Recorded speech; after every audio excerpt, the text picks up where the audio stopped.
Mimi namshukuru sana Mwenyezi Mungu kwamba ameniwezesha na mimi kushiriki kwenye tendo hili la muhimu sana la kumsimika mangi wetu watatu, mzee wetu Ahmed Rajabu Minja.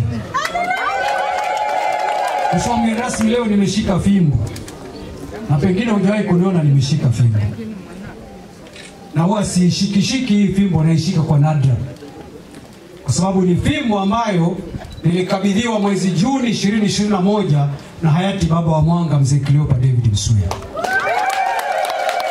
Wakati nakabidhiwa jimbo hili nilichaguliwa 2020 Oktoba, lakini kwa na mazuio ya mikusanyiko kwa sababu ya ugonjwa wa corona. 2021 mwezi wa 6 wazee waliandaa hafla kubwa sana iliyohudhuriwa na mamia ya watu pale Mwanga mjini. Mzee alinikabidhi hii fimbo na akasema, hiki mnachoona huku juu, huu mviringo huu huku juu, hauko bure. Huu mviringo hapa juu maana yake ni umoja wa Mwanga. Hapa juu. Na huku mbele hakuna kitu.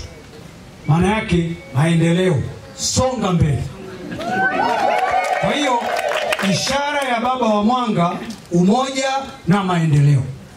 Sasa nimeibeba hii leo kwa sababu tendo lililofanyika leo hapa la kumsimika mangi mkuu watatu Minja ni moja ya sehemu kubwa sana ambayo itatuendelezea umoja na mshikamano wa Mwanga hapa juu pamoja na maendeleo. Halitatugawa, halitaturudisha nyuma kwenye maendeleo, litatupeleka mbele. Na ndio maana nikashika hii fimbo ya mzee Msuya leo. Huwa siishikishiki hovyo, naiweka kila naiangalia pale ofisini ili nikumbuke kazi ambayo mzee alinipa, na sasa naikumbuka zaidi kwa sababu ametangulia mbinguni. Kwa hiyo ishara yake nimeishika hapa leo, ni kama mzee naye yuko hapa anashuhudia tukio hili la kutuongezea umoja na maendeleo. Mangi wetu ameongea kwa unyenyekevu sana kwamba yeye hatashika sheria, mambo ya sheria wala fimbo wala nini.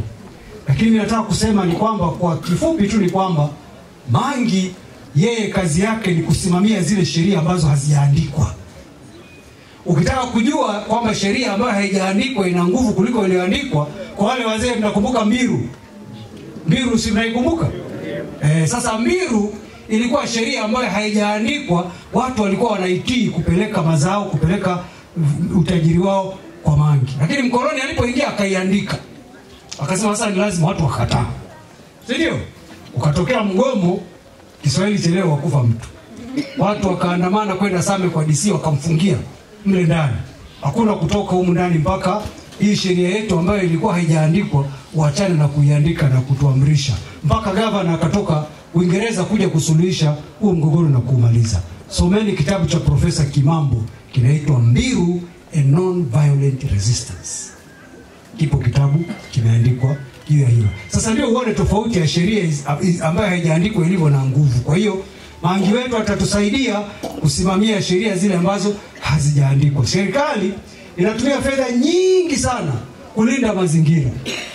Lakini zamani sisi tulikuwa tunaambiwa ukikata huu mti, mama akienda sokoni akirudi hata rudi atapotelea huko. Utaukata.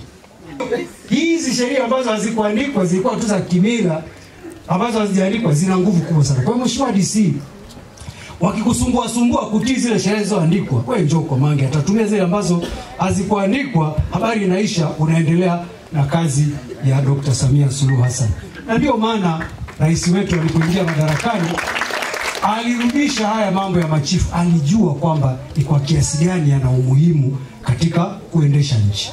Kwa hiyo kweli kabisa chifu wetu hata shika fimbo, lakini neno lake linaweza likawa fimbo. Hata shika sheria kuweka watu ndani, lakini tutakapokuwa tumezoea mambo haya tutaelewa tu, tutakwenda vizuri sana. Kwa hiyo jamani, niko hapa kuja kushirikiana nanyi kwenye hili. Bunge linaelekea mwisho, lakini ilibidi nije nishirikiane na nini kwa sababu jambo hili ni muhimu sana katika kuleta umoja na maendeleo ya Mwanga.